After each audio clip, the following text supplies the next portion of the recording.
the physical quantities which have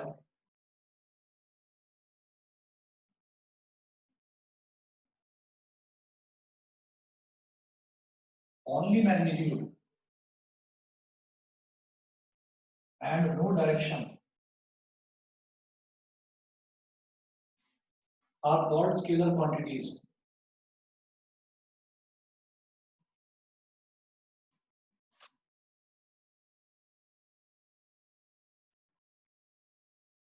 Are called scalar quantities. For example, mass, volume, density, etc. इन सभी चीजों की कोई direction नहीं होती, एक फिक्स वैल्यू होती है, और जो फिक्स वैल्यू होती है उस फिक्स वैल्यू को हम बोलते हैं मैग्नीट्यूड, कि उनकी कुछ वैल्यू है, ठीक है, तो उसको हम बोलते हैं मैग्नीट्यूड। इसकी कोई डायरेक्शन नहीं होती। मास, मास एक जगह रखा रहता है, मास एक जगह स्टेबल रहता है, तो मैंने कहा कि मास की कोई डायरेक्शन नहीं होती। वॉल्यूम, एक कोई भी हमारे पास कोई बॉक्स है या कोई भी स्फीयर है या कोई भी हमारे पास सिलेंडर है, तो उसकी एक फिक्स वॉल्यूम होती है, वॉल्यूम की कोई डायरेक्शन नहीं होती, ठीक है। इसी तरह से डेंसिटी क्या होता है, density is also mass upon volume, इसकी भी कोई डायरेक्शन नहीं होती, that's why it is scalar. उसके बाद नोट करें vector quantities.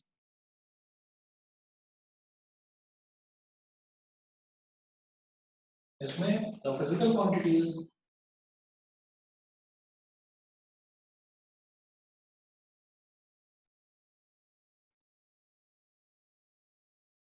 the physical quantities which have both magnitude and direction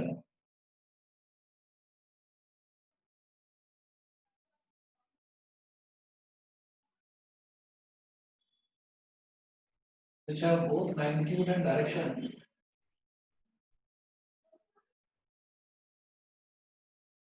and obey the laws of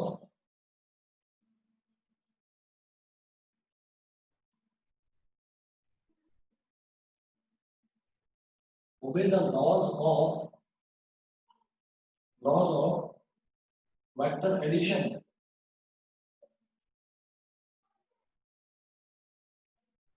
are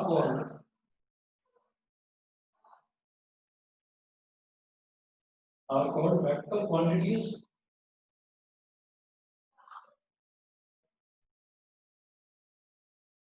और वेक्टर्स। सिंपली हम उसको वेक्टर्स बोल देते हैं। फॉर एग्जांपल डिस्प्लेसमेंट,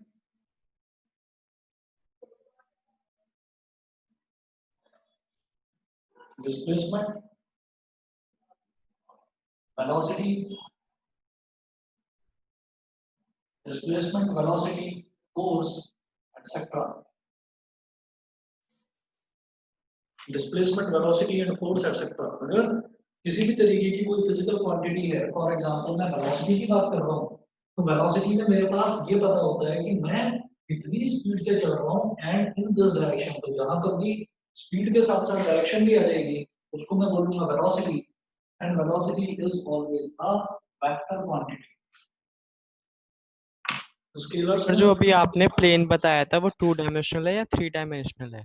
जो प्लेन बताया था वो मैं 2 डायमेंशन में बता रहा हूँ, और हम जब यहाँ पर कुछ भी चीज स्टडी करेंगे ना, तो हम स्टडी करेंगे अभी इनिशियली मैं अभी आपको सिर्फ 2 डायमेंशन में बता रहा हूँ, फिर उसके बाद धीरे धीरे हम 3D पर भी है, ठीक है। तो अभी जो मैंने प्लेन को बस 2 डायमेंशनल ही कहते हैं फिर? अभी के लिए 2 डायमेंशन बता रहा हूँ, लेकिन सिलेबस में 3D भी है, तो 3D वाले क्वेश्चंस भी आएंगे वेक्टर से रिलेटेड, वो भी करेंगे हम। लेकिन जो मैंने ओके सर। एग्जांपल बताया था, that example is of 2 dimension, उसमें मैंने 2 ही डायमेंशन बताई थी आपको, एक तो लेंथ और एक ब्रेथ। भाई प्लेन एरिया बनाया तो एरिया में लेंथ और ब्रेथ ही तो होती है, तो वो मैंने 2D का एग्जांपल दिया, समझ गए? Yes sir. हाँ तो जी, प्लेन तो ऐसे 4 का भी हो सकता है ना? क्या कह रहे हो? प्लेन तो ऐसे 4 का भी हो सकता है ना? 4 का कैसे हो सकता है? सर मतलब प्लेन उसी को तो कहते हैं ना, एक्सिस को ही तो कहते हैं प्लेन। देखिए, एक जो प्लेन सरफेस एरिया होता है उसको बोलते हैं हम प्लेन, ठीक है। आपने सुना होगा जब लास्ट ईयर 10th क्लास में आपने लॉज ऑफ रिफ्लेक्शन और लॉज ऑफ रिफ्रैक्शन पढ़ा था कि the incident ray, the reflected ray and the normal all lie in the same plane. Same plane का मतलब क्या है कि सेम प्लेन मतलब सेम एरिया, तो प्लेन का मतलब मैं सिर्फ 2D की बात करूंगा, और जैसे ही मैं 3D की बात करूंगा तो 3D को हम या तो स्पेस बोलते हैं और या फिर वॉल्यूम बोलते हैं। स्पेस या वॉल्यूम, स्पेस का मतलब क्या, कि इस स्पेस में कहीं पर भी मेरा हाथ है, आगे भी जा सकता है, पीछे भी आ सकता है, इधर भी जा सकता है, इधर भी जा सकता है, ऊपर भी और नीचे। तो हर डायरेक्शन में जब हम घूम सकते हैं तो उसको या तो 3D या स्पेस या फिर वॉल्यूम ये बोलते हैं। प्लेन मतलब एरिया, ठीक है। तो प्लेन में जो है 2 डायमेंशन के अलावा और कोई डायमेंशन नहीं होती। समझ गए? समझ गए बताइए। Yes sir. दूसरा समझिएगा कि ये तो यस सर। difference हो गया स्केलर्स में और वेक्टर्स में। अब ऐसा होता है कि अगर स्केलर क्वांटिटी की मुझे वैल्यू, स्केलर क्वांटिटी की मुझे वैल्यू चेंज करनी है तो हम क्या करेंगे, हम एक ही काम कर सकते हैं। स्केलर में क्या होता है, एक ही चीज होती है स्केलर में, मैग्नीट्यूड, और कुछ नहीं होता। तो अगर मैं मैग्नीट्यूड चेंज करूंगा तो स्केलर क्वांटिटी की वैल्यू चेंज हो जाएगी। वेक्टर में मेरे पास दो चीजें होती हैं। वेक्टर में मेरे पास एक तो मैग्नीट्यूड होता है और एक डायरेक्शन होता है, ठीक है। एक तो मैग्नीट्यूड होता है और एक डायरेक्शन होता है। तो अगर मान लीजिए मुझे स्पीड चेंज करनी है तो speed is a scalar quantity, तो मुझे सिर्फ स्पीड की वैल्यू को कम या ज्यादा करना होगा तो स्पीड चेंज हो जाएगी। लेकिन अगर मुझे वेलोसिटी चेंज करनी है तो मेरे पास दो ऑप्शंस हैं, या तो मैं स्पीड को कम या ज्यादा करूं, तो इसका मतलब मैग्नीट्यूड चेंज कर दिया आपने, या फिर मैं नॉर्थ के डायरेक्शन में दौड़ा जा रहा था तो मैंने डायरेक्शन चेंज कर दिया, मैं ईस्ट की डायरेक्शन में दौड़ा, ठीक है। तो इसका मतलब क्या हो गया कि मैंने डायरेक्शन चेंज करी तो भी वेलोसिटी चेंज हो जाएगी, भले ही उसकी वैल्यू चेंज ना हो, आपने उसकी डायरेक्शन चेंज कर दी, that means a vector has been changed. तो वेक्टर में दो चीजें आप बदल सकते हो, मैग्नीट्यूड भी चेंज कर सकते हो, डायरेक्शन भी चेंज कर सकते हो। वेक्टर की वैल्यू चेंज करने के लिए, स्केलर की वैल्यू चेंज करने के लिए, स्केलर में होता ही केवल मैग्नीट्यूड है तो सिर्फ मैग्नीट्यूड चेंज कर पाएंगे। ये दूसरा डिफरेंस समझ में आ गया स्केलर और वेक्टर में। पहला difference, scalar has only magnitude and vector has magnitude as well as direction. दूसरा डिफरेंस, कि स्केलर में अगर आपको स्केलर की वैल्यू को चेंज करना है तो आप सिर्फ मैग्नीट्यूड चेंज कर पाओगे, लेकिन वेक्टर में यू हैव टू ऑप्शंस, कि आप मैग्नीट्यूड भी चेंज कर सकते हैं और डायरेक्शन भी चेंज कर सकते हैं, पूरा वेक्टर चेंज हो जाएगा। समझ गए? सभी को यस सर। क्लियर है? अच्छा, उसके बाद जो स्केलर्स हैं, जो तीसरा डिफरेंस है, तीसरा डिफरेंस ये है कि स्केलर्स जो है, स्केलर्स को मैं नॉर्मली ऐड कर सकता हूँ। फॉर एग्जांपल, अगर मान लीजिए मैंने बोला कि स्पीड है 40 किलोमीटर पर आवर और दूसरी एक स्पीड दे रखी है 20 किलोमीटर पर आवर, आप ये बोलते हो कि दोनों स्पीड्स को ऐड कर दो, तो मैं सिंपली जैसे अलजेब्रा में ऐड करते हैं 40 प्लस 20 मैं बोल दूंगा 60 किलोमीटर पर आवर। लेकिन अगर वेलोसिटीज को ऐड करने की बात आए तो वेलोसिटीज को मैं ऐड इसी तरह से नहीं कर सकता, मैं साथ में एंगल भी लेकर चलता हूँ, मैं एंगल भी लेकर चलता हूँ, तब जाकर एडिशन होता है और इसी तरीके से सब्ट्रैक्शन होता है। इसी वजह से अभी मैंने आपको रिलेटिव वेलोसिटी का एक जो लास्ट में जो हमारे जो न्यूमेरिकल वाला पोर्शन है वो नहीं कराया। क्यों? क्योंकि बार बार सवाल ये आता है दिमाग में कि जब आप मैग्नीट्यूड निकाल रहे हो तो भी सर आपने V A square plus V B square plus 2 V A V B cos theta डाल दिया इसमें, ये कॉस थीटा कहाँ से आया? ठीक है। और जब आप इसका एडिशन करेंगे तब भी कहीं ना कहीं से cos थीटा sin थीटा ही आ जाता है, ये cos थीटा sin थीटा का फंडा ही क्लियर नहीं है आपको, ठीक। तो वो जब हम वेक्टर एडिशन पढ़ेंगे तो वो चीज क्लियर होगी, ठीक है। तो जो स्केलर क्वांटिटी है उसको नॉर्मली ऐड करा जा सकता है, लेकिन वेक्टर क्वांटिटीज को ऐड करने के लिए we have to follow laws of vector addition. इसके कुछ लॉज होते हैं वो करेंगे अभी डिस्कस। उसके बाद एक एक नंबर के जो क्वेश्चंस आते हैं उनमें एक तो आपसे ये एक्सपेक्ट करा जाता है कि आपको ये पता होना चाहिए कौन सा वेक्टर किस टाइप का है। दूसरा, वेक्टर्स की एग्जैक्ट डेफिनेशन आपको पता होनी चाहिए। लिखिएगा, हेडिंग डालिएगा टाइप्स ऑफ वेक्टर्स।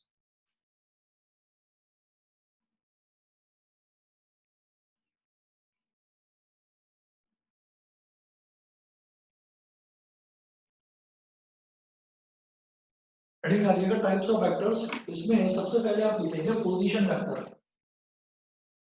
आप में से कुछ बच्चों को पता भी होगा, नहीं पता है तो मैं समझा ही रहा हूँ चीज। पोजीशन वेक्टर, सबसे पहले इसकी डेफिनेशन लिखिएगा, vector which gives position of an object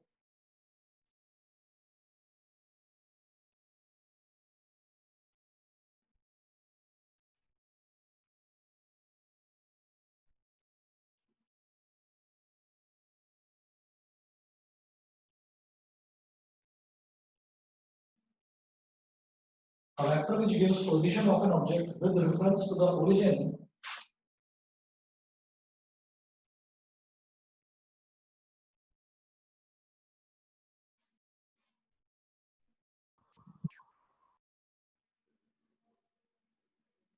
with reference to the origin of a coordinate system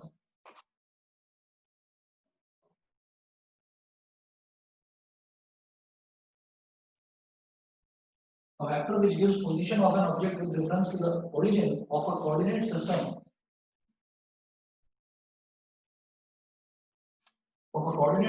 is called position vector.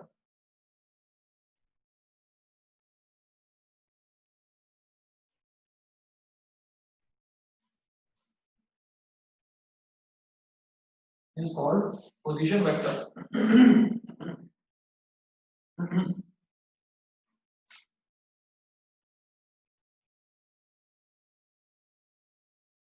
For example,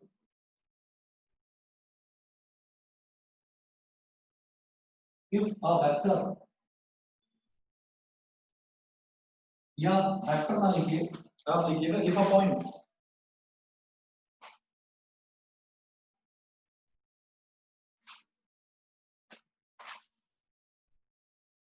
point capital P is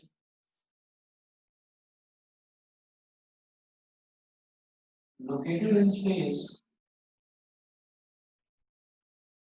then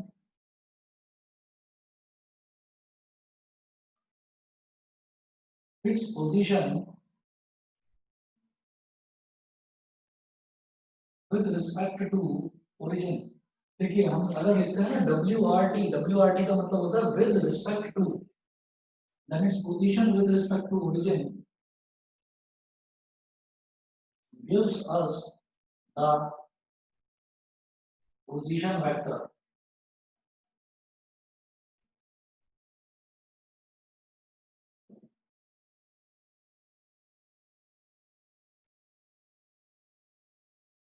ये हमारे पास मान लीजिए x एक्सिस है, ये हमारे पास y एक्सिस है। Again मैं सिर्फ यहाँ पर दो एक्सिस दिखा रहा हूँ, x एक्सिस और y एक्सिस। इसका मतलब मैं अभी तक मैं 3D में नहीं पहुंचा हूँ, अभी तक मैं दो डायमेंशंस की बात कर रहा हूँ, x एक्सिस और y एक्सिस। हाँ, अगर मैं z की भी बात करूँ तब मैं बात करूंगा 3D की, तब मैं 3 डायमेंशन की बात करूंगा। फिलहाल मैं 2D पर ही अटका हूँ। मैंने बोला कि एक x एक्सिस इधर है, y एक्सिस इधर है और यहाँ स्पेस में पॉइंट है P और ये है बेटा ओरिजिन। आपने कहा कि स्पेस में कहीं भी, आसमान में कहीं पर भी, हवा में कोई एक पॉइंट है P, आप क्या करिए, आप इस पॉइंट P को, यहाँ पर भी ये पॉइंट P है, इस पॉइंट P को उठाइए और पॉइंट P को उठाकर आप सीधा सीधा ओरिजिन से ज्वाइन कर दीजिए। ठीक है, तो आपने इसको ओरिजिन से ज्वाइन कर दिया, आपने इसको ओरिजिन से ज्वाइन कर दिया, तो ये जो OP है, OP vector is position vector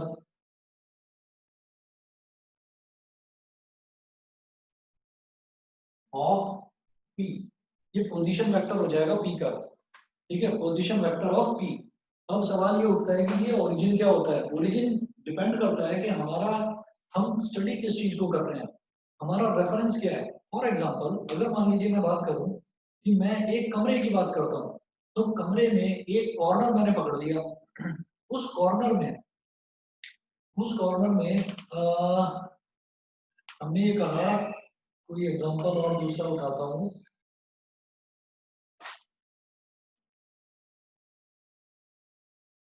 एक काम करते हैं,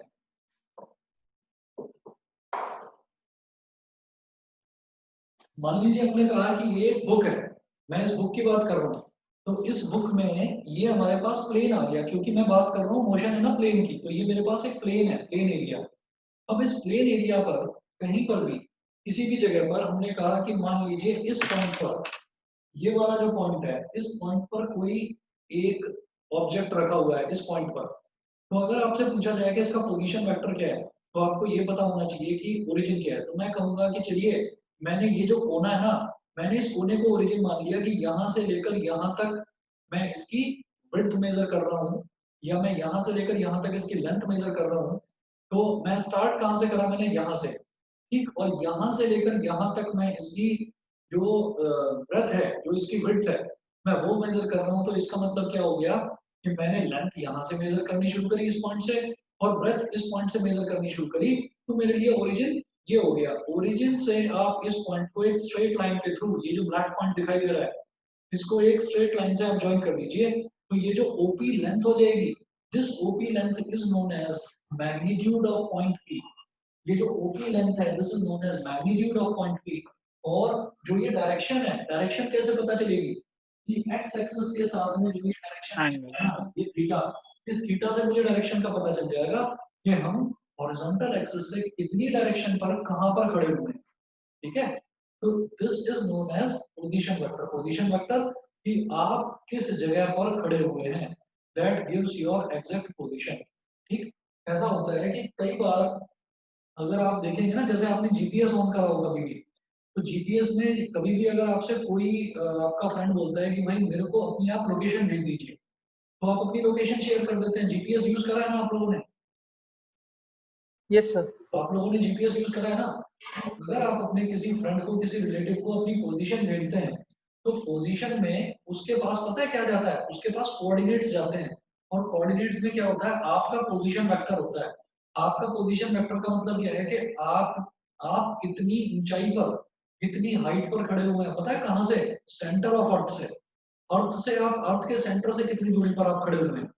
तो ये तो आपका मैग्नीट्यूड पता चल जाता है कि आप किस पोजीशन पर हैं, और दूसरा किस डायरेक्शन में हैं आप, वो डायरेक्शन भी पता चल जाती है कि अर्थ के मैग्नीट्यूड, अर्थ का जो सेंटर है, अर्थ के सेंटर से आपने डायरेक्शन कौन सी पकड़ी हुई है, आप नॉर्थ में हैं, आप ईस्ट में हैं, वेस्ट में हैं, साउथ में हैं।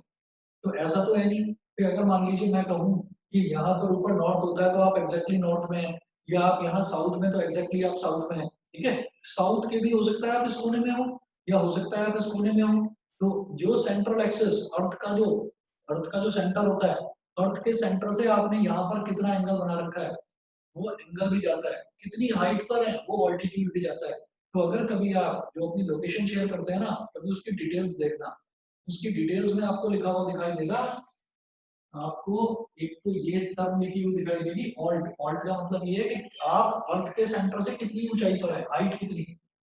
एक तो ये दिखाई देगा, एक आपको दिखाई देगा फेज, और फेज के आगे ऐसे ही लिखा होगा कुछ 30 डिग्री 47 मिनट 22 सेकंड, ऐसा कुछ लिखा होगा, जिसको देखकर आप सोचते हो यार पता नहीं क्या टेक्निकल टर्म लिखी हुई है, हटा इसको, मुझे ये नहीं पढ़ना। मुझे तो ये बताना है कि मैं वीवीआईपी एड्रेसेस के क्रिकेट ग्राउंड में खड़ा हूँ। समझ रहे हैं? तो ये जो चीजें होती हैं, ये चीजें क्या है? बेसिकली ये पोजीशन वेक्टर है कि आप किस पोजीशन पर खड़े हुए हैं। ठीक, और ज्यादा डिटेल में पढ़ना हमारे काम का नहीं है। जितना आइडिया आपको दिया इतना क्लियर है ना आप लोगों को कि पोजीशन वेक्टर क्या होता है? Yes sir. ठीक है, बाकी सभी को बताइए, क्लियर है? Priyanshu? Yes sir. Yes sir. चलिए जी, उसके बाद में मुझे अगला टॉपिक नोट करना है इसमें। पोजीशन वेक्टर ये हो गया। नेक्स्ट टॉपिक है हमारा डिस्प्लेसमेंट वेक्टर।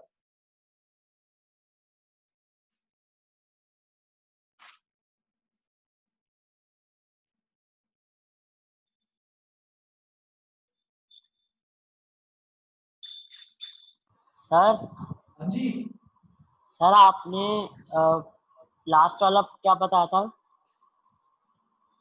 अभी ज्वाइन किया क्या?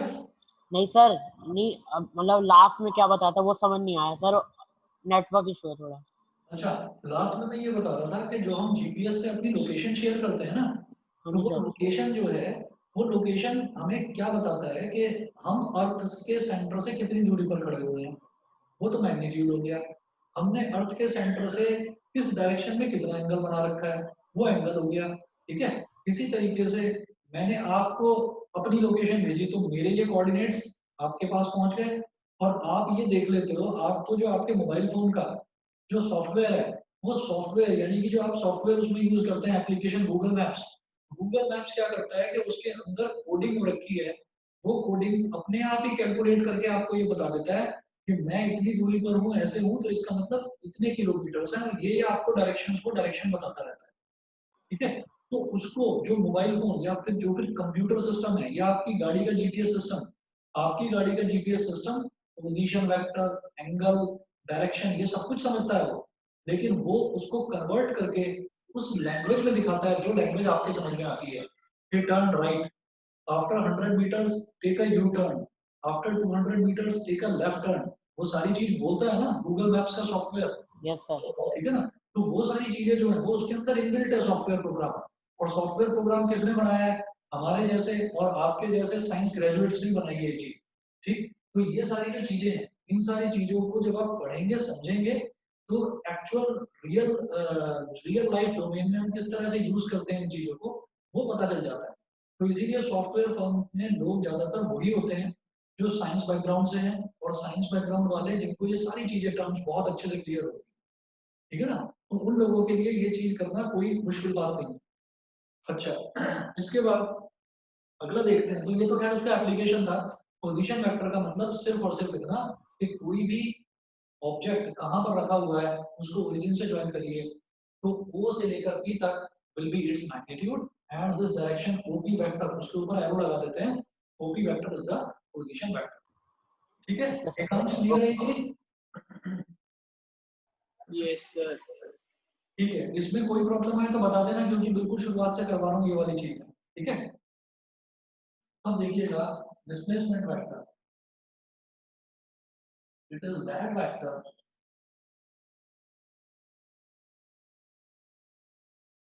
which tells how much, which tells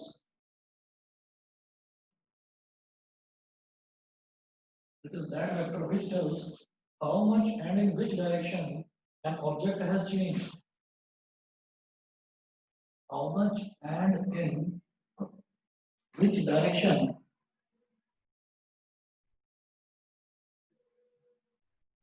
an object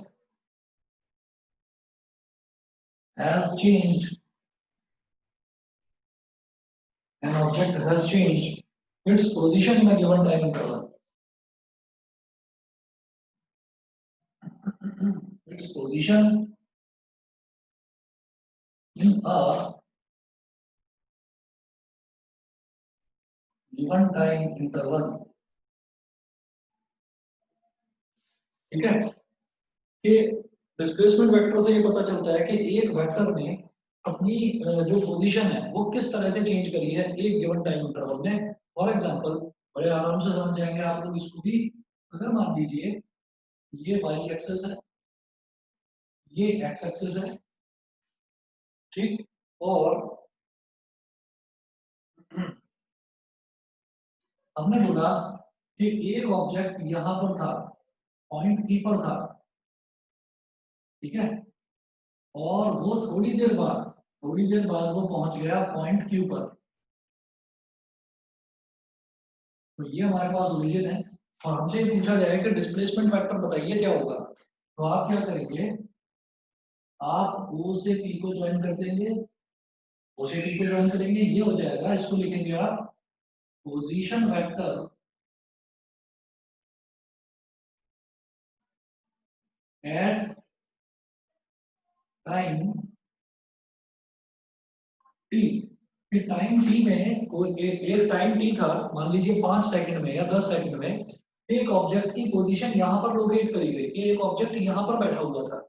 फिर उसके बाद कुछ टाइम बाद यानी कि टाइम टी डैश पर उस ऑब्जेक्ट की पोजीशन लोकेट करी गई यहाँ पर कि अब ये ऑब्जेक्ट यहाँ पर है। तो इसको मैं क्या लिखूंगा, ये जो क्यू पॉइंट है इसको मैं बोलूंगा पोजीशन वेक्टर। दिखाई दे रहा है ना सभी को? Yes sir. Position vector at time T dash. फिर टाइम टी पर एक कोई भी बॉडी, कोई भी ऑब्जेक्ट, कोई गाड़ी, कोई इंसान, कोई यहाँ पर खड़ा हुआ था और थोड़े टाइम बाद लोकेट करा गया उसकी पोजीशन यहाँ पर। तो अगर हमसे ये पूछा जाए कि आप इन दो पोजीशंस के बीच में वो आदमी कितना अपनी उसने पोजीशन को चेंज कर लिया, तो हम ये कहेंगे, हम P से Q तक एक स्ट्रेट लाइन खींच लेंगे और हम बोलेंगे इसको PQ वेक्टर, और यहाँ लिखेंगे कि PQ vector is called displacement vector। समझ में आ गया? PQ vector is called displacement vector. ठीक, डिस्प्लेसमेंट का मतलब क्या है कि आप कितना डिस्प्लेस हो गए हो, आप कितना खिसक गए हो। ठीक है, आप पहले पॉइंट P पर थे, कितने टाइम में, टाइम ड्यूरेशन आपने टाइम लिया T, और फिर उसके बाद में आपने टाइम लिया T डैश में आप थोड़ा सा खिसक कर पहुंच गए पॉइंट Q पर, तो आप टोटली खिसके कितने हो। डिस्प्लेस का मतलब होता है खिसकना अपनी जगह से, तो आप कितना डिस्प्लेस हो गए हो, this is known as displacement vector. मुझे लगता है क्लियर होगा सभी को। सर मैंने कुछ वेक्टर्स के नाम लिख रखे हैं पर वो तो अलग है। वो कोई बात नहीं, आप लिखते रहो, मैं वो सारी चीज बता दूंगा, मैं सारी चीज बता दूंगा, बस एक एक वेक्टर का मतलब समझते चलिए। पोजीशन वेक्टर सभी को क्लियर है? Yes sir. Anushtha, Aishwarya, clear है? Yes sir. Yes sir. अच्छा, और डिस्प्लेसमेंट वेक्टर भी क्लियर है? Yes sir. Yes sir. ठीक है, इसके बाद थर्ड लिखेंगे आप polar vector.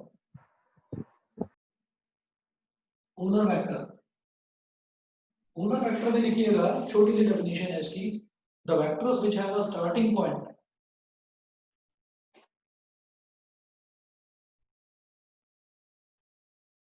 The vectors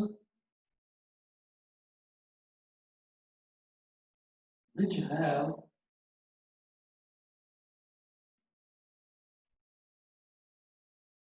the vectors which have a starting point or a point of application, starting point or a point of application are called polar vectors, are called polar vectors. Example, displacement, velocity, etc. मैं इधर लिख रहा हूँ इसको आगे next.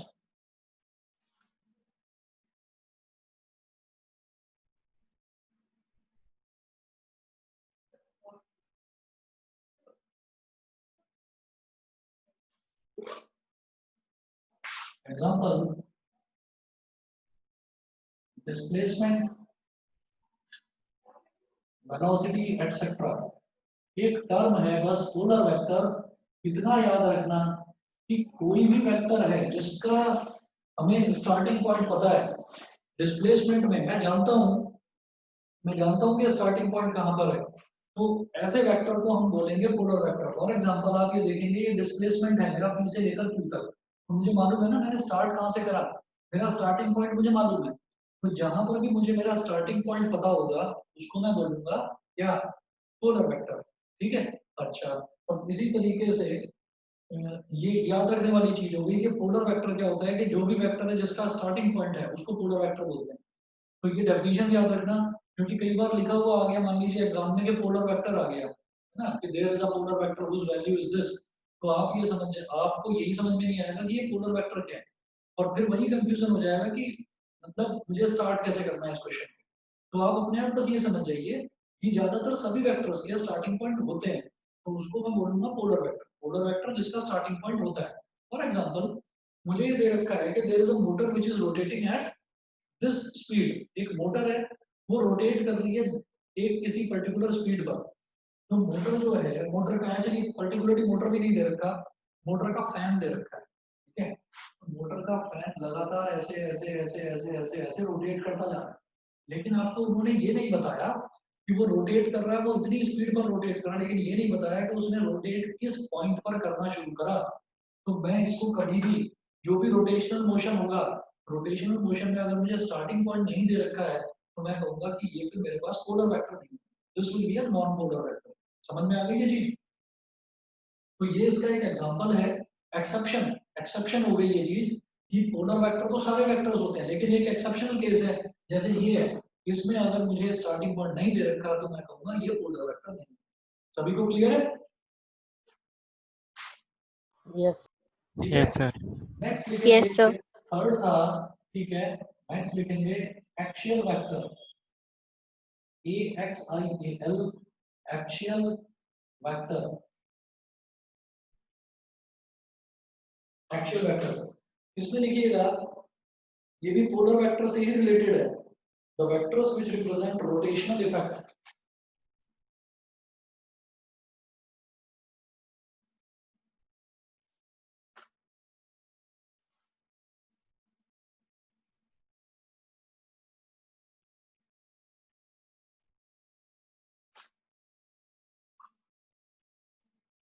vectors which represent rotational effect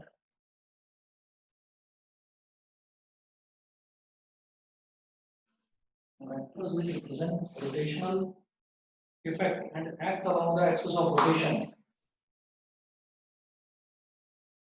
and act along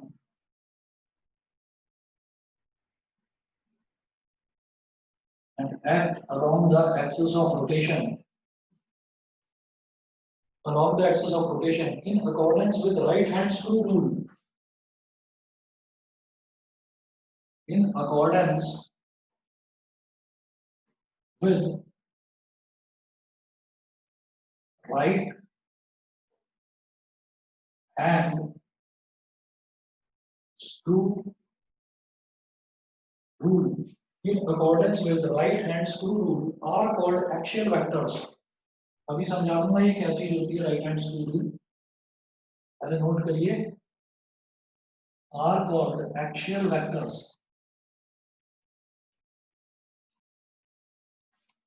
Are called axial vectors.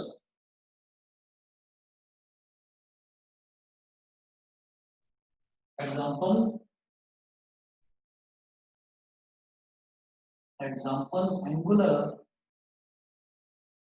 angular velocity, torque, angular momentum, etc. Angular velocity,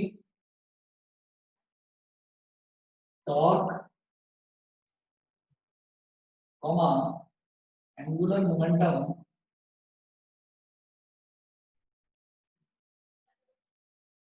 etc.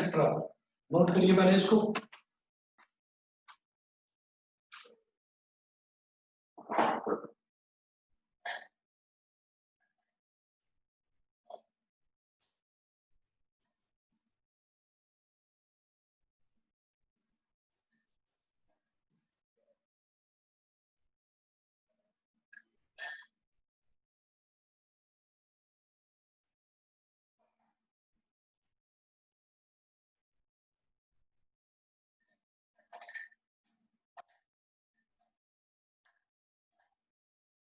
Note कर लिया सबने? Yes sir. Yes, sir. ठीक है. अब ऐसा होता है, एक्सियल वेक्टर का मतलब क्या है कि अगर मान लीजिए कोई भी एक वेक्टर है, उस वेक्टर की मान लीजिए कोई एक्सिस ऑफ रोटेशन है. मैं इसको दिखाऊंगा किस तरीके से. मैं ऐसे करूंगा कि अगर मान लीजिए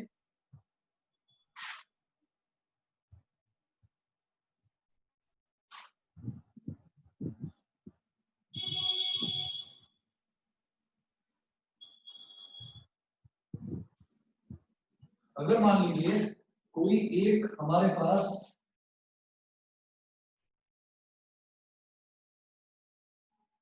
ये एक स्ट्रेट लाइन है और कोई पार्टिकल इस स्ट्रेट लाइन के चारों तरफ ऐसे घूम रहा है. कोई पार्टिकल इस स्ट्रेट लाइन के चारों तरफ ऐसे घूम रहा है. तो ये जो स्ट्रेट लाइन है, this straight line is known as axis of rotation. मतलब कोई एक चीज तो फिक्स है. एक चीज क्या फिक्स है कि ये स्ट्रेट लाइन फिक्स है. इस स्ट्रेट लाइन के चारों तरफ आप रोटेट कर रहे हैं. तो such type of vectors are known as axial vectors.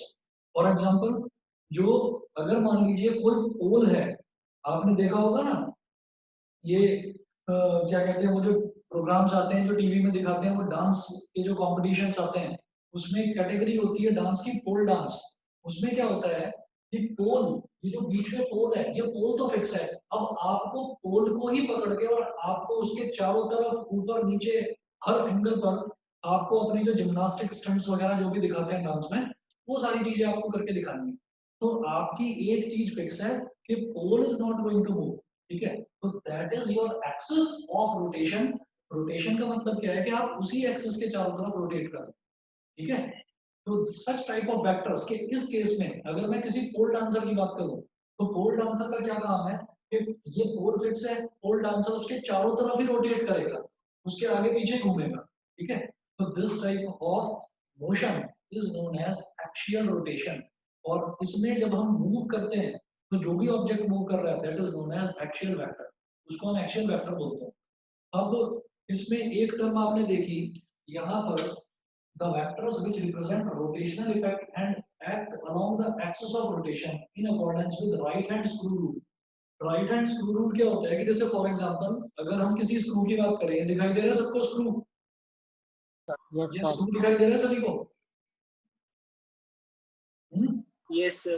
Yes, sir. तो अगर मैं इसकी बात करूं तो इसमें क्या होता है कि जैसे मान लीजिए मैंने इस स्क्रू को लिया और मैं इस स्क्रू को ये कोशिश करता हूं कि मुझे इस व्हाइट बोर्ड के अंदर इस स्क्रू को टाइट करना है, इस स्क्रू को मुझे इंसर्ट करना है। तो मैं क्या करूंगा, मैं इसको स्क्रू को लूंगा और लेकर मैं इसको यहाँ पर ऐसे लगाऊंगा स्क्रू को, और ऐसे लगाने के बाद में मैं इसको ऐसे घुमाना शुरू करूंगा। तो राइट हैंड स्क्रू रूल, ये मेरा राइट हैंड है, ये आपको दिखाई दे रहा है। मैंने इसको स्क्रू को लिया हाथ में, स्क्रू को ऐसे करा और मैंने स्क्रू ड्राइवर की हेल्प से मैंने इसको ऐसे ऐसे ऐसे ऐसे घुमाना शुरू करा। ठीक है, तो अब ये स्क्रू कैसे घूम रहा है? ऐसे। This type of rotation is known as clockwise और एंटी क्लॉकवाइज। आप बताइए आपको क्या दिखाई दे रहा है? Clockwise. Clockwise. Clockwise. तो क्लॉकवाइज रोटेशन में ये जो हमारा स्क्रू है, स्क्रू रहेगा बिल्कुल ऐसे सीधा। ठीक है, ये इसकी लेंथ है, ये स्क्रू इस तरीके से अंदर अंदर अंदर अंदर जाता चला जाएगा आप जैसे जैसे इसको टाइट करेंगे। तो इसका मतलब कि ये जो स्क्रू की लेंथ है ना, this is its axis of rotation. Screw इस तरीके से घूम रहा है, this is its axis of rotation. और स्क्रू का मोशन कहाँ हो रहा है? स्क्रू का मोशन हो रहा है अंदर की तरफ। आप इसको स्क्रू को टाइट करते जाओगे, स्क्रू बिल्कुल अंदर की तरफ चला जाएगा। ठीक है, तो इसका मतलब क्या है कि एक्सिस ऑफ रोटेशन ऐसे है लेकिन मोशन इस तरह से। तो हमेशा आप ये देखेंगे कि मोशन जो होता है, मोशन मोशन और एक्सिस ऑफ रोटेशन ये दोनों एक दूसरे के परपेंडिकुलर होते हैं। हमने ये देखा कि स्क्रू को मैं ऐसे ऐसे ऐसे ऐसे घुमाता जा रहा था। ठीक है, ये था मेरा एंगल, मतलब मैं क्लॉकवाइज घुमा रहा था इसको, लेकिन स्क्रू जा रहा था अंदर की तरफ। तो इसका मतलब क्या है कि एक्सिस ऑफ रोटेशन तो ये है, तो एक्सिस ऑफ रोटेशन तो इस प्लेन पर है, लेकिन स्क्रू तो अंदर जा रहा है ना। तो स्क्रू में और एक्सिस ऑफ रोटेशन में एंगल कितना है? 90 डिग्री, परपेंडिकुलर हो गया ना उस पर। ये बताइए, समझ में आ गया? ये सभी को क्लियरली समझ में आ गया? सर इसका एग्जांपल फैन भी तो हो सकता है। इसका एग्जांपल फैन भी हो सकता है, लेकिन होता क्या है कि फैन में मूवमेंट तो है कि वो लगातार गोल गोल रोटेट कर रहा है, लेकिन उसमें एक्सिस भी है और उसका रोटेशन भी है, लेकिन मूवमेंट कहीं फिक्स नहीं हो पा रहा कि वो कहीं जा नहीं रहा है। फैन फैन उसी जगह घूम रहा है। ठीक है, तो हम एग्जांपल दे सकते हैं कि हाँ वो रोटेशनल मोशन का एक एग्जांपल है। सर अगर फैन एंटी क्लॉकवाइज घूमेगा तो हवा ऊपर थोड़ी जाएगी। तो हवा मतलब हवा फिर भी नीचे आएगी, नीचे की तरफ ही हवा एंटी क्लॉकवाइज घूमेगा। अगर आप किसी भी फैन को गौर से देखोगे तो फैन घूमता ही एंटी क्लॉकवाइज है, फैन क्लॉकवाइज नहीं घूमता। अच्छा, नोटिस करा है? नहीं। हाँ सर, कभी कर लेट तो रहा कर हूँ। कभी लेट कर देखना, फैन घूमता ही एंटी क्लॉकवाइज है। हाँ, अगर क्लॉकवाइज घूमेगा तो नीचे हवा नहीं आएगी, ऊपर जाएगी हवा। अगर तो सर इसमें तो राइट हैंड रूल के हिसाब से तो ना ना ना ना, यहाँ पर वो राइट नहीं हैंड अप्लाई रूल हो नहीं सकता। लगेगा। अच्छा, राइट हैंड रूल तब लगेगा जब मैं सीलिंग पर चिपक कर और तब देखूंगा फैन को, तो वहां से मुझे वो क्लॉकवाइज घूमता हुआ दिखाई देगा। हाँ ओके सर। ठीक है, चलिए जी। तो एक्सियल वेक्टर ये होता है कि जहां पर भी कोई वेक्टर किसी एक एक्सिस के चारों तरफ रोटेट करता रहता है, तो that type of vector is known as axial vector. ठीक, ये समझ में आ गया है? तो इसमें ना कई सारे टर्म्स हैं ऐसे, जैसे एंगुलर वेलोसिटी, जैसे कि टॉर्क, जैसे कि एंगुलर मोमेंटम। तो ये जो तीनों टर्म्स हैं, ये अभी फॉर मतलब सिर्फ एग्जांपल के तौर पर आप यहाँ पर लिख लीजिए, लेकिन इसको डिटेल में हम लोग रोटेशनल मोशन चैप्टर है यही 11th क्लास में, उसमें पढ़ेंगे आराम से। ठीक है, अभी इसको डिटेल में जाने की जरूरत नहीं। इसके बाद पांचवा लिखेंगे हम इक्वल वेक्टर्स। ये ड्रॉ कर लेना एक्सिस ऑफ रोटेशन और ये, और फिर पांचवा लिखिएगा equal vectors.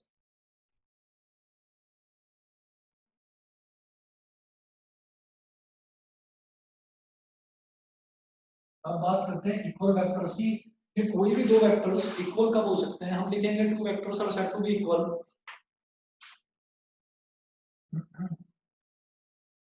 To vectors are said to be equal if they have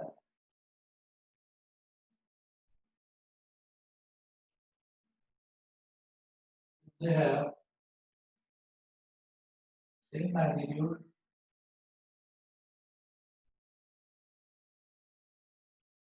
as well as same direction. अगर दो वेक्टर्स की मैग्नीट्यूड और डायरेक्शन दोनों के दोनों सेम है ना, उनको हम तभी इक्वल बोल सकते हैं, नहीं तो इक्वल नहीं बोल सकते। ठीक, अब इसमें एक चीज और ध्यान देने वाली है। मैंने कहा एक वेक्टर ये है, ये वेक्टर, और एक वेक्टर ये है, बी वेक्टर। तो क्या ए वेक्टर और बी वेक्टर इक्वल हैं? हम कहेंगे यस, लिखेंगे if a vector is displaced parallel to itself, if a vector is displaced parallel to itself. If a vector is displaced parallel to itself, it remains equal to itself. It remains equal to itself.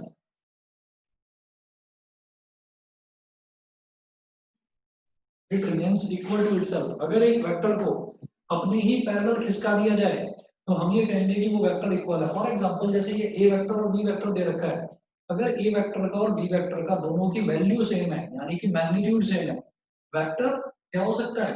मैंने बोला कि ए vector displacement है और B vector भी displacement है, या मैंने कहा ए वेक्टर भी फोर्स है और बी वेक्टर भी फोर्स है, तो मैं तो जनरली लेकर चल रहा हूँ वेक्टर।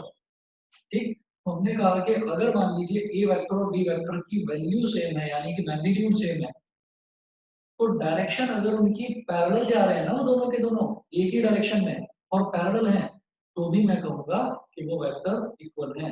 अगर एक ही वेक्टर को, एक ही वेक्टर है, मान लीजिए ये ए वेक्टर है, इस ए वेक्टर को आप कितना भी पैरेलल उठाकर यहाँ ले आए तो भी वो ए वेक्टर अपने ही बराबर रहेगा, वो ए वेक्टर की वैल्यू सेम रहेगी, यहाँ पर भी मैग्नीट्यूड और डायरेक्शन सेम रहती है अगर मैं किसी वेक्टर को पैरेलली कितना भी डिस्प्लेस कर दूं। ठीक है, तो वही लिखा है। अब if a vector is displaced parallel to itself it remains equal to itself, वो वेक्टर की वैल्यू चेंज नहीं होती, सेम रहती है। ठीक है, अगर उसको पैरेलली डिस्प्लेस करा जाए। उसके बाद ये पांचवा हो गया, पांचवा क्लियर है ना बेटा, equal vectors? Yes sir. Sir जो इन वेक्टर्स में जो पहला पॉइंट है वो ओरिजिन ही तो है, जो कौन सा वाला? जो पहला पॉइंट है इनका ए वेक्टर का जो इनिशियल पॉइंट है वो ओरिजिन ही तो है। अच्छा, ये वाला पॉइंट कह रहे हो? हाँ हाँ ये कहाँ पर है ये पॉइंट? ओरिजिन हाँ, पर? मतलब ये है क्या? हाँ अच्छा, ये ऐसा है कि मैंने ना इसका ओरिजिनल पॉइंट बताया ही नहीं, मैंने इसका इनिशियल पॉइंट बताया ही नहीं कि कहाँ पर है। मैंने तो बस ऐसे ही दिखा दिया कि स्पेस में कोई वेक्टर है। ठीक है, तो मैंने वो दिखाया नहीं, उसको दिखाएंगे वो काफी लंबा चौड़ा हो जाएगा, वो करने की जरूरत नहीं। ठीक है, तो मैंने इसका इनिशियल पॉइंट दिखाया नहीं। Okay sir. ठीक है, प्रबल क्लियर है जो अब तक बताया? Yes sir. ठीक है, ठीक है। इसके बाद ये तो फिफ्थ टाइप हुई, फिफ्थ टाइप के बाद सिक्स्थ टाइप नोट करेंगे।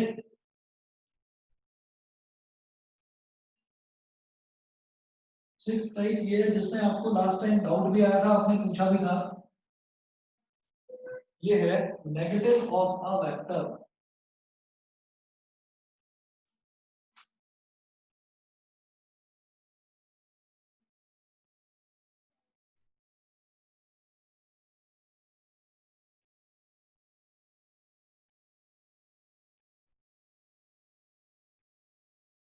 Negative of a vector, negative of a vector क्या है? The negative of a vector is defined as another vector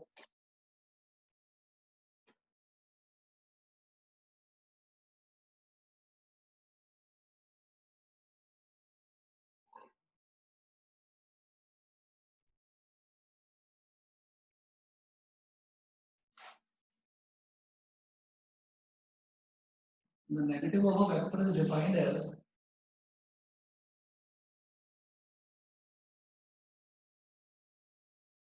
the negative of a vector is defined as another vector having the same magnitude but having an opposite direction, having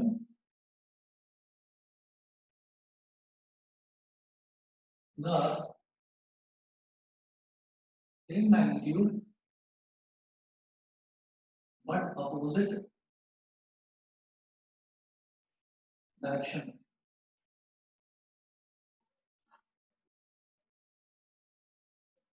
आपको याद होगा कि जैसे मैंने relative velocity निकाली थी तो मैं VAB की बात कर रहा था। VAB को मैं बोलता हूँ VA माइनस VB, यही बोलते हैं।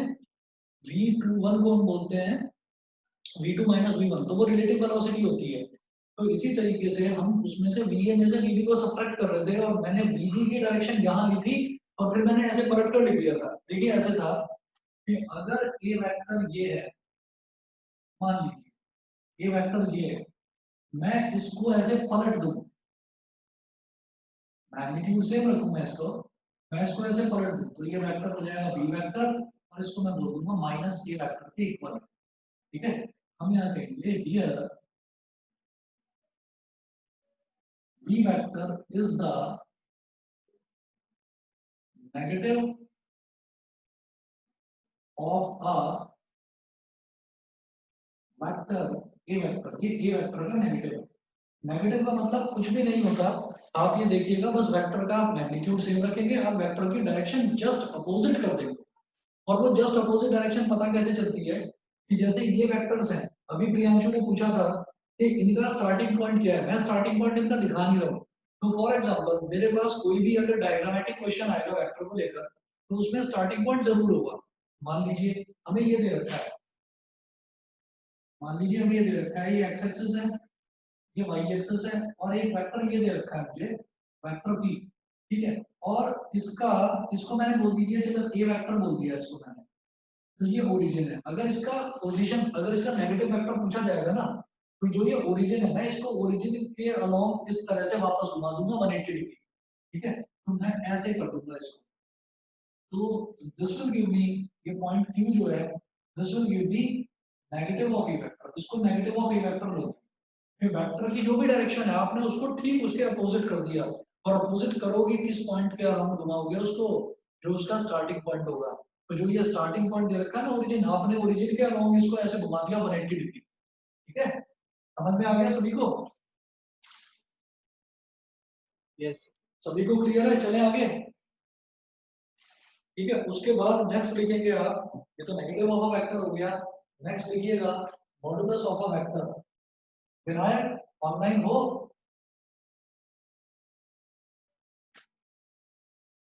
विनायक ऑनलाइन है? विनायक नहीं?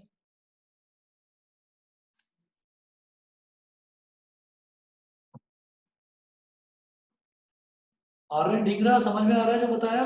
अनुराग? Yes sir. yes sir science? Aryan Tyagi? Yes sir. Yes sir. चलिए ठीक यस है, सर। Okay okay. उसके बाद नेक्स्ट लिखेंगे, सेवंथ है modulus of a vector. Modulus कुछ नहीं, वेक्टर की जो वैल्यू होती है, यस सर। जो मैग्नीट्यूड होता है, ओके, जो मैग्नीट्यूड होता है उसी को मॉडुलस ऑफ अ वेक्टर बोलते हैं। तो देखिएगा, the modulus of a vector means the length. Yes sir. Okay, the modulus of a vector means the modulus of a vector means the modulus of a vector means the length or the magnitude of that vector, means the length or the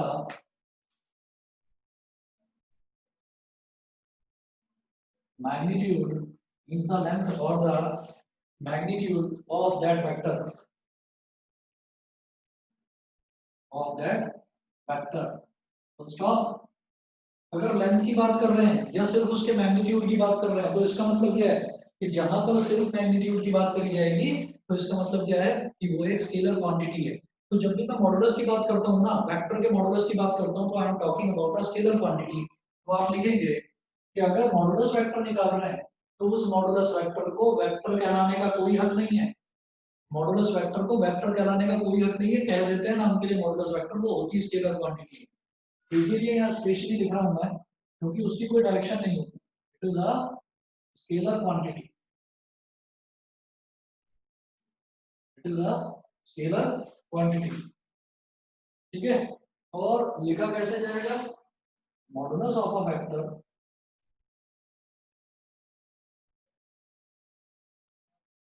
modulus of a vector A vector का अगर modulus निकालना है तो लिखने का तरीका ये होता है ए वेक्टर का मॉड लिखने का तरीका ये होता है और इसको सीधा सीधा हम क्या करते हैं कि ए के ऊपर से जो ये एरो है ए के ऊपर से एरो का साइन हटा दीजिए बस ए के ऊपर से आपने एरो का साइन हटाया तो वो उसका मैग्नीट्यूड बन गया ठीक है बस इतना अच्छा इसके बाद आज बस इतना ही करेंगे इसके आगे का कंटिन्यू करेंगे नेक्स्ट क्लास में और आप लोग थोड़ा सा ना एक काम करिएगा इसमें कुछ पोर्शन आगे भी जो है कुछ पोर्शन थ्योरेटिकल है मैं थ्योरेटिकल पोर्शन के आपको ना नोट्स भेजूंगा तो नोट्स ऐसा रहेगा जैसे मैंने अभी 7 पॉइंट तक मैंने आपको करवा दिया 7 टाइप के वेक्टर्स करवा दिए अभी लगभग और भी हैं काफी हैं लगभग 5-6 टाइप के और बचे हुए हैं ज्यादा बड़े नहीं है तो उसके मैं नोट्स आपको पहले से भेजूंगा फॉर एग्जांपल मेरे को परसों वाली क्लास में जो भी पढ़ाना है वो नोट्स आपके पास पहले से होंगे और मैं प्रेफर यही करता हूँ कि आप लोग देख लीजिए या तो प्रिंट आउट निकाल लेना अगर पॉसिबल हो आपके लिए तो और प्रिंट आउट नहीं निकाल सके तो लिख लें तो बहुत अच्छा है उससे बढ़िया कुछ नहीं है आप लिख कर रख लेंगे तो बहुत अच्छा है अब तक भी आप फिजिक्स की नोटबुक आपने बनाई रखी होगी यस सर फिजिक्स के ट्यूशन की आपने नोटबुक बनाई रखी होगी तो मैं आपको नोट्स अभी भेज रहा हूँ इस चैप्टर के मैं इनिशियल 6-7 पेजेस भेज रहा हूँ ठीक है तो वो आप इतना आपका मटेरियल आपके पास होगा जितना मुझे नेक्स्ट टाइम प्रिपेयर मतलब जितना मुझे नेक्स्ट टाइम आपको पढ़ाना होगा तो आप पहले से प्रिपेयर रहेंगे आपके पास एक ऑप्शन और है एक ऑप्शन तो ये हो गया कि आप पहले से नोट करके रखें दूसरा ऑप्शन आपके पास क्या होगा कि अगर मान लीजिए आपके पास एक लैपटॉप भी है और एक मोबाइल भी है आप मोबाइल पर पढ़ रहे हैं आप लैपटॉप की स्क्रीन पर खोलकर बैठ जाइए वो नोट्स ठीक है क्योंकि वो थोड़ा सा मुझे लगता है थोड़ा सा शायद उसमें आपको दिक्कत हो ज्यादा बेटर यही है कि आपके एक जगह नोट्स बने रहेंगे तो आप नोटबुक पर नोट कर लेंगे ठीक है बेटा ओके हाँ जी तो मैं आपको नोट्स पहले से भेज कर रखूंगा जो चीज मुझे पढ़ानी होगी उसके नोट्स मैं आपको पहले से भेज दूंगा तो आपको पता होगा कि आज सर ये पढ़ाने वाला ठीक है सर हाँ जी सर एक बार ये बता दो मॉडुलस वेक्टर मॉडुलस वेक्टर क्या होता है कि अगर मान लीजिए मेरे को ये दे रखा है कि मैं 25 किलोमीटर पर आवर की स्पीड से नॉर्थ की डायरेक्शन में जा रहा हूँ तो मेरे से ये पूछा जाए कि ये जो वेलोसिटी है 25 किलोमीटर पर आवर की स्पीड से हम नॉर्थ की डायरेक्शन में जा रहे हैं इसका मॉडुलस वेक्टर बताइए तो वो हो जाएगा 25 किलोमीटर पर आवर मतलब मैग्नीट्यूड को ही मॉडुलस वेक्टर बोलते हैं सिर्फ वैल्यू वेक्टर की सिर्फ वैल्यू डायरेक्शन हटा दीजिए वेक्टर में से तो वो मॉडुलस क्या है ओके सर ठीक है तो इतना मैं आपको भेज रहा हूँ आप करके रखिएगा मैं आपको नोट्स अभी नहीं मैं आपको भेजूंगा लगभग 11 बजे के करीब भेजूंगा नोट्स ठीक है आपके मोबाइल फोन्स में होंगे आप लोग सो भी गए होंगे तो कोई बात नहीं नेक्स्ट डे कल मॉर्निंग में उठकर आप बना लेंगे ठीक है चलिए जी okay Okay, sir. Thank you sir okay bye sir thank you sir bye bye